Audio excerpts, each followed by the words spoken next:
Selamat datang kembali di pembahasan mendalam kita. Oke, kali ini kita siap nih. Siap banget buat mengupas bab 15 dari buku The 22 Immutable Laws of Marketing.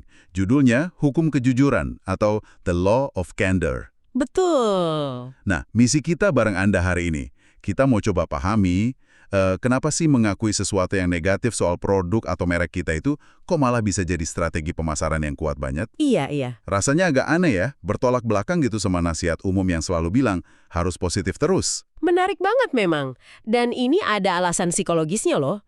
Jadi, ketika sebuah perusahaan, atau siapapun lah, ngakuin satu hal negatif, Sesuatu yang mungkin kita udah kepikiran juga kali ya. nah, persis.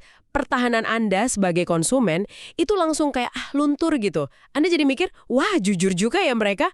Jadi kejujuran itu bisa membangun kredibilitas secara instan. Oke, masuk akal. Sebaliknya nih, kalau klaim positif melulu, kan seringnya kita butuh bukti lebih ya. Malah bisa jadi skeptis gitu kan? Benar sekali. Jadi inti hukumnya simpel ya. Saat Anda mengakui satu hal negatif, calon pelanggan itu seringkali akan ngasih Anda satu hal positif sebagai imbalannya. Gitu kan? Betul sekali, kayak semacam pertukaran gitu ya. Iya. Nah, mari kita lihat deh contoh nyatanya kayak gimana. Dari sumber kita ini banyak banget. Yang paling klasik mungkin Avis ya. Avis, iya betul. Slogan mereka kan jelas banget. Avis hanyalah number 2 dalam persewaan mobil. Lugas banget. Iya, padahal kan nomor 2 itu kesannya kayak ya kalah gitu ya. Tapi justru itu pinternya. Dengan ngakuin posisi kedua, waktu itu kan Hertz yang dominan ya. Avis itu nggak kedengeran lemah. Malah, secara cerdik, mereka nanemin persepsi di benak Anda. Apa tuh? Karena mereka nomor 2, mereka pasti berusaha lebih keras, gitu. Klaim yang susah dibantah dan relevan banget buat Anda yang nyari layanan terbaik kan? Wah, cerdik banget ya. Pakai kebenaran yang emang udah ada di pikiran orang. Oke. Terus ada lagi nggak contoh lain? Mungkin yang lebih ringan, kayak Smuckers itu. Oh iya, Smuckers. Itu juga legendaris tuh slogannya. Dengan nama seperti Smuckers, pasti bagus. Iya. Namanya kan agak gimana gitu ya. Nah, itu dia. Mereka nggak pura-pura namanya keren atau gimana, malah dijadiin candaan ringan gitu. Jadi kayak lebih deket rasanya. Terus efeknya? Implikasinya jelas. Nama boleh aneh, tapi produknya dijamin bagus. Gitu. Sumber kita juga nekenin nih, kalau punya nama yang kurang oke, pilihannya cuma 2. Apa aja tuh? Iya, ganti nama, tapi kan itu mahal ya, beresiko juga. Atau ya jadikan senjata, kayak Smuckers ini. Kalau diabaikan aja, kayak kasus bir Gablingers atau Grolsch, itu bisa fatal katanya. Menarik ya. Justru jujur soal nama malah nguatin pesan kualitasnya. Ini jadi ingat sama iklan Volkswagen tahun 70-an deh. Yang bilang mobilnya jelek itu loh. Iya, VW. VW 1970 akan tetap jelek lebih lama.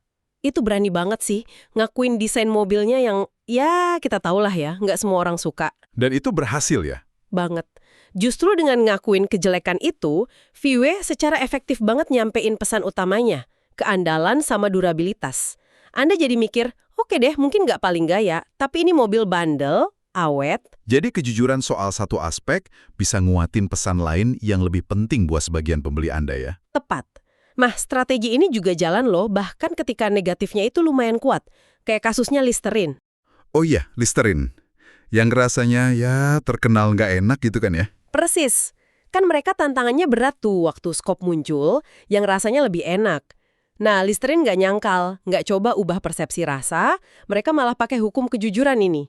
Gimana tuh caranya? Slogannya kan, rasa yang Anda benci 2 kali sehari. Brutal sih, tapi jujur banget kan? Iya juga ya. Terus positifnya apa dong? Nah, imbalan positifnya, mereka berhasil nyambungin rasa yang kuat sama manfaat utamanya, yaitu membunuh banyak kuman. Anda jadi punya asosiasi di kepala, wah, rasanya sekuat disinfektan gini, pasti ampuh banget buat bersihin mulut. Luar biasa ya cara mereka muter balikin keadaan. Sumber kita juga nyebutin contoh lain kayak parfum Joya. Betul, Joy, parfum termahal di dunia. Atau serial Grape Nuts. Kenikmatan yang perlu dipelajari. Itu kan juga ngakuin negatif ya. Kayak mahal atau rasa yang butuh dibiasain. Iya, polanya mirip. Mengakui hal itu justru bisa nonjolin eksklusivitas atau keunikan produk di mata Anda. Tapi ada tapinya ya. Nggak bisa sembarangan pakai hukum ini. nah, betul. Penting banget buat diingat. pakainya harus hati-hati, perlu kejelian. Ada beberapa catatan penting nih dari sumber kita. Pertama, negatif yang Anda akui itu harus sesuatu yang memang udah dirasain atau gampang dikenalin sebagai negatif sama target pasar Anda. Oke, jadi harus yang udah umum diketahui gitu ya? Iya. Kalau enggak, Anda malah bikin mereka bingung. Loh, emang kenapa kalau gitu? Kan jadi aneh. Benar. Harus relevan sama persepsi mereka. Terus yang kedua, Nah, yang kedua, dan ini krusial banget.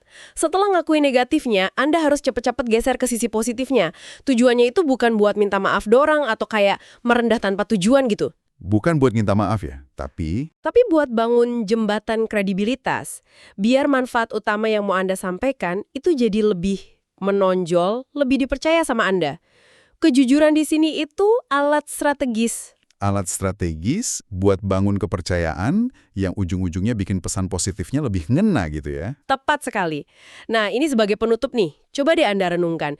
Di luar konteks pemasaran produk atau merek ya, di area komunikasi mana lagi dalam hidup Anda? Mungkin pas negosiasi, atau pas nyelesain konflik, atau bahkan pas bangun hubungan pribadi.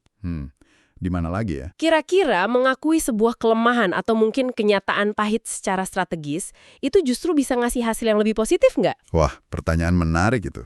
Karena mungkin bisa melucuti pertahanan lawan bicara dan membangun fondasi kepercayaan gitu. Iya juga ya. Ngakuin sesuatu yang emang udah jelas kelihatan sama lawan bicara kita, mungkin malah jadi langkah pertama buat bikin diskusi lebih jujur, lebih produktif.